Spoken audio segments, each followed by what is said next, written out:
ওকে, দেখো এখানে এরকম পেজ আসছে না সবার? আমার এখানে বেশি আছে, তোমাদের কম আছে, তাই না? আচ্ছা, তো এইটা দিয়ে আসলে কি করা হয় একটু দেখি। এটা এই কাজটা কে করছে আমরা একটু দেখি। এই কাজটা, এইটা দিয়ে ফিগমা দিয়ে বিভিন্ন ধরনের অ্যাপ ডিজাইন করা যায়। ঠিক আছে, কি ডিজাইন করা যায়? অ্যাপ ডিজাইন করা যায়, ওয়েবসাইট ডিজাইন করা যায়, বিভিন্ন গ্রাফিক ডিজাইন করা যায়, এগুলো সবই করা যায়। ওকে, আচ্ছা এটা কার কাজ আসলে? এটা হচ্ছে, আচ্ছা যারই হোক, আমি হচ্ছে একটু ওপেন করি। তোমাদের বড় অপদের কাজ, যারা এবার হচ্ছে সপ্তমে পড়ে।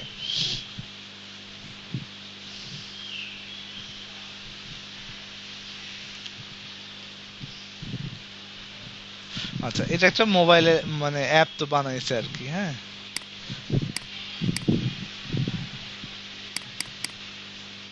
আচ্ছা দেখো, এই যে সেকেন্ড ক্লিক করলে যাবে কোনটা কি হচ্ছে, তাই না? নেক্সট নেক্সট, এটা লগ ইন করলে ও এটা ফাতেমা করেছে। সাইন আপ, ফাতেমা মোটামুটি ভালো কাজ করছে। সেন্ড, এই যে দেখো প্রত্যেকটা কি বানাইছে, এটা অ্যাপ ডিজাইন করছে। ঠিক আছে, রিপিট অর্ডার, ঠিক আছে, কার্ড অ্যাড করছে, হ্যাঁ। মোটামুটি একটা ব্যাকে যাওয়া যাবে, হ্যাঁ। তো এটা কিন্তু সব ডিজাইন, ডিজাইন পুরোটা কি ডিজাইন। আচ্ছা ওকে, আচ্ছা আমরা এখন একটু ব্যাগে, তার মানে এটা দিয়ে আমরা কি বানাতে পারি বলো তো? মোবাইল অ্যাপ ডিজাইন করতে পারি। কি করতে পারি? মোবাইল অ্যাপ ডিজাইন করতে পারি। আচ্ছা, তুমি যদি এই ডিজাইন ভালো পারো তাহলে কি লাভ দেখো। লাভ হচ্ছে,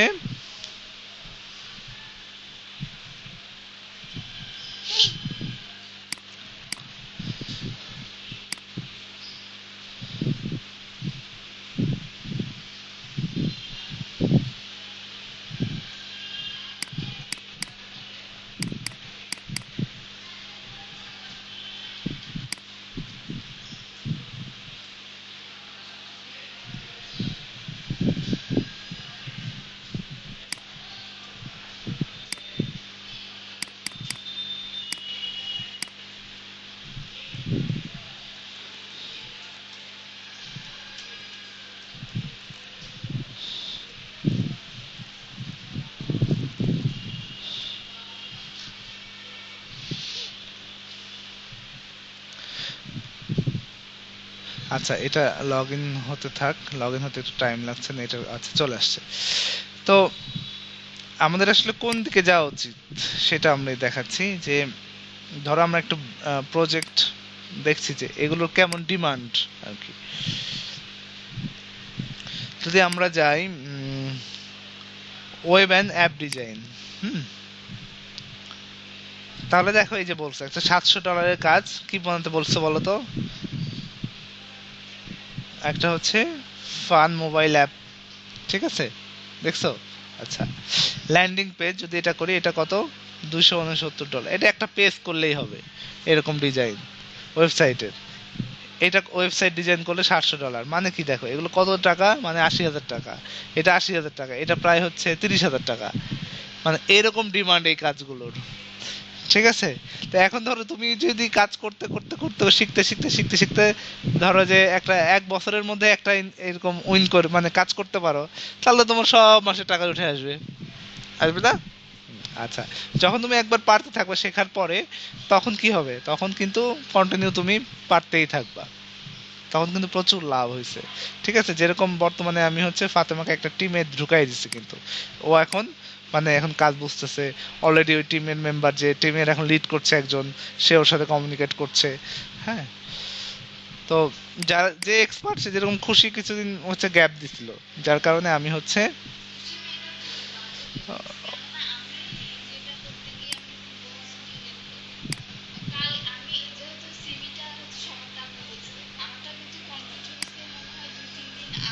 হ্যাঁ। আচ্ছা যাই হোক, এখন এই জন্যই আমি ডাকছি তোমাকে এই ব্যাচের সাথে, যে এই বেসিকগুলো শিখে ফেলো, হ্যাঁ। আচ্ছা, এখন আমরা যে এখানে পেজ নিব, কিভাবে পেজ নিব সেটা আগে জানতে হবে আমাদের। ক্রিয়েটে যাব, তারপর ডিজাইনে যাব, ক্রিয়েটে যাওয়ার পরে ডিজাইনে যাব, ঠিক আছে।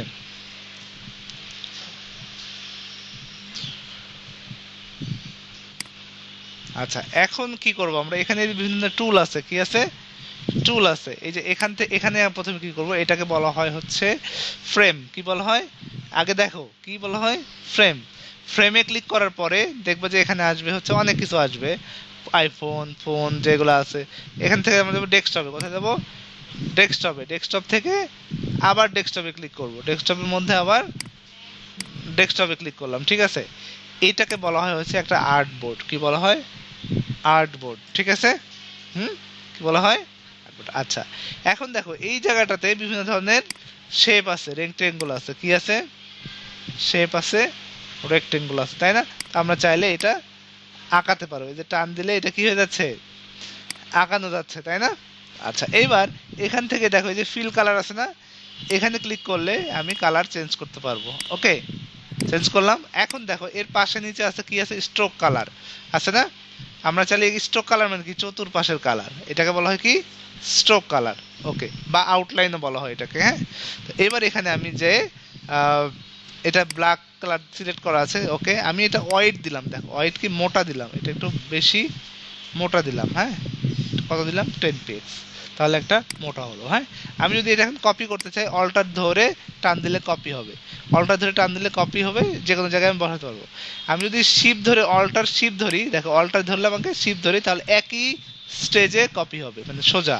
যদি এই দিক নেই, নিচের দিকে সোজা, অল্টার ধরে আবার কপি করলে উপর দিকে, ওকে, একদম সোজা স্ট্রেট কাট হবে, হ্যাঁ? এই কাজটুকু তোমরা এখন করো। এখন মনে করো এই যে আর্টবোর্ডটা আছে আমার, এইটা আমার বড় করা দরকার। কি করা দরকার? বড় করা দরকার। আমি বড়টা কিভাবে করব? বড়টা হচ্ছে এই যে আর্টবোর্ডের মেইন হচ্ছে ডেস্কটপ, কি এটা? হ্যাঁ, আমরা বাইরে ক্লিক করে শুধু ডেস্কটপে ক্লিক করবো। ডেস্কটপে ক্লিক করার পরে এইটা আমরা হচ্ছে টান দেবো নিচের দিকে, ঠিক আছে? অথবা এই যে এই পাশে দেখো লেখা আছে এই যে হাইট, লেআউটের এখানে ওয়াইড আছে, হাইট আছে। ওয়াইড চেঞ্জ করলে এখানে বাড়াই দিব, হাইট বাড়াতে চাইলে এখানে। কিন্তু ওয়াইড আমরা নর্মালি বাড়াবো না, হ্যাঁ? হাইটটা বাড়াবো, ঠিক আছে? এখানে যদি আমি 1248 আছে না, 1500 করে দিলাম, দেখবো যে অটোমেটিক আরো বড় হয়ে গেল, হয়েছে না? আবার চাইলে ছোট করতে পারবো। এই যে এখানে চেঞ্জ হলে বড় করলে চেঞ্জ হচ্ছে না? চেঞ্জ হচ্ছে। হুম, ওকে। আচ্ছা, এইবার একটা জিনিস আমি বুঝাই যে তোমাদের, যে এই তোমাকে টিপতে পারে বলছি, হ্যাঁ? ধরো যে ডেস্কটপ আছে, এর আন্ডারেই সবকিছু থাকবে। কোথায় থাকবে? এর ভিতরে। কোনো কারণে এটা যদি বাইরে চলে যায়, দেখো এটা কি কোথায় চলে গেল? ডেস্কটপের বাইরে চলে গেছে না? হ্যাঁ, তখন কিন্তু আবার একটু প্রবলেম হতে পারে। এই জন্য এটা আবার টান দিয়ে আমি চাইলে এখানে নিতে পারি। ক্লিয়ার? এখানে চাইলে আমি নাম চেঞ্জ করতে পারি। ধরো যে এটা আমি দিলাম হচ্ছে, ধরো এটা হচ্ছে সব, মানে যেটা 1 সেটা সবার উপরে মানে নিচে থাকবে। এটা লেআউটটা হচ্ছে যেটা মানে প্রথমে কাজ করব। ধরো আমি প্রথমে আবার প্রথম থেকে নেই, হ্যাঁ? আমি একটা এটা দিলাম, এটার নাম কি? 1। আচ্ছা, এটা আমি আবার কপি করলাম, এটা কি 2। দেখো তাহলে যেটা সবার আগে নিচ্ছি সেটা কোথায় থাকবে? সবার নিচে থাকবে, এটা মাথায় রাখো। তাহলে আমি এখানে রিনেম করে দিতে পারি, ডাবল ক্লিক করলে রিনেম করা যায়। শেপ 1, আমরা চাইলে এটা শেপ 2 এভাবে দিতে পারি। ক্লিয়ার? হুম, ওকে, ক্লিয়ার? আচ্ছা, তাহলে যদি আমি আরেকটা কপি করি, তাহলে এটা শেপ 3। দেখো অটোমেটিক এই ধরে নিয়ে নিল, মানে একই নাম দিচ্ছি তো, এই জন্য। মানে এর মধ্যেও আর্টিফিশিয়াল ইন্টেলিজেন্স আছে, হ্যাঁ? তো এগুলো হচ্ছে লেটেস্ট টেকনোলজি। আচ্ছা, ওকে। এবার আমরা আরেকটা জিনিস একটু বুঝাই। আচ্ছা, এবার দেখো যে আমি চাইলে এখানে পিকচারটা কিভাবে নিব, এটা তো আমাকে জানতে হবে। আমরা বিভিন্ন ডিজাইন করব, এখান থেকে একটা পিকচার নিব, তাই না? এই দিক দেখো কি নিব আমরা এখানে? পিকচার নিব। আচ্ছা, ধরো যে এখানে আমি একটা পিকচার নিব, তাহলে কি করব? আচ্ছা, বিভিন্ন ভাবে নেওয়া যায়। একটা হচ্ছে, সরি, ফাইল থেকে, হুম,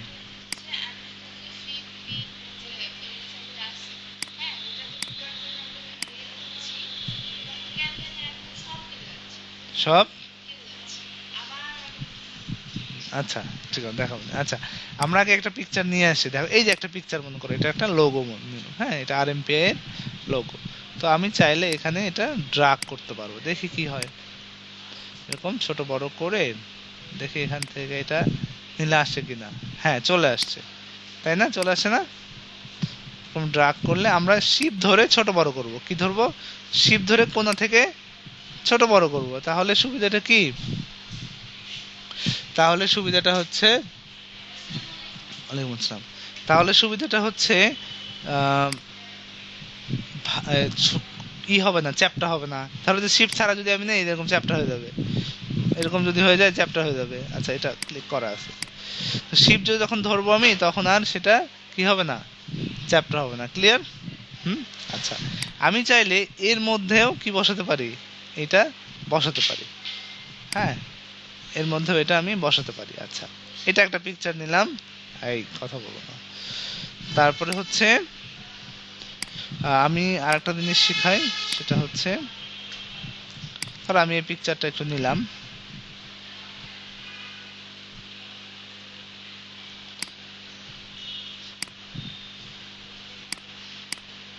আচ্ছা এখানে স্ক্রল করে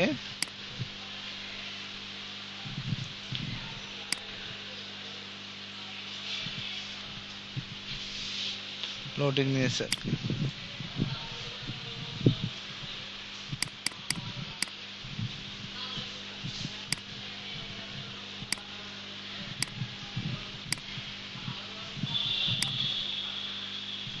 এই পিকচারটা আমি ড্র্যাগ করে এখানে নিলাম। ওকে, এখন আমি চাচ্ছি যে এই একটা পিকচার রাখবো আর একটা রাখবো না, তাহলে এটাকে ক্লিপিং করা যায় এখানে। হ্যাঁ আমি এখান থেকে এইটুক সিলেক্ট করলাম, কি করলাম, সিলেক্ট করলাম। সিলেক্ট করার পরে এই দুইটা এইভাবে সিলেক্ট করলাম করে এই জায়গাটাতে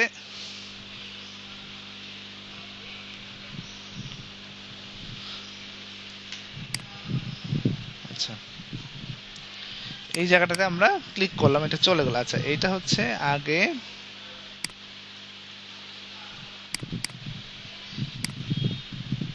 নিচে আমরা এইটা দিব, পিকচারটা আমরা নিচে দিব। কোথায় দিব? সরি এই শেপটা কোথায় দিব? নিচে দিব। শেপে ক্লিক করে এখান থেকে যে রাইট বাটনে আমরা ক্লিক করি, bring to send to back, চলে গেছে শেপ। হ্যাঁ এবার আমি এটা সিলেক্ট করলাম, এবার আমরা এখানে ক্লিক করব, তাহলে শুধু এই পিকচারটুকু থাকলো। এটাকে বলে ক্লিপিং। কি হলো? ক্লিপিং। ক্লিয়ার? আচ্ছা আমার অনেক বড় পিকচার আছে, সেটা দরকার নাই, আমার শুধু এতটুকু লাগবে। তখন আমরা করব ক্লিপিং। ক্লিয়ার? আচ্ছা তাহলে এই পিকচার নেওয়াটুকু এখন তোমরা করো।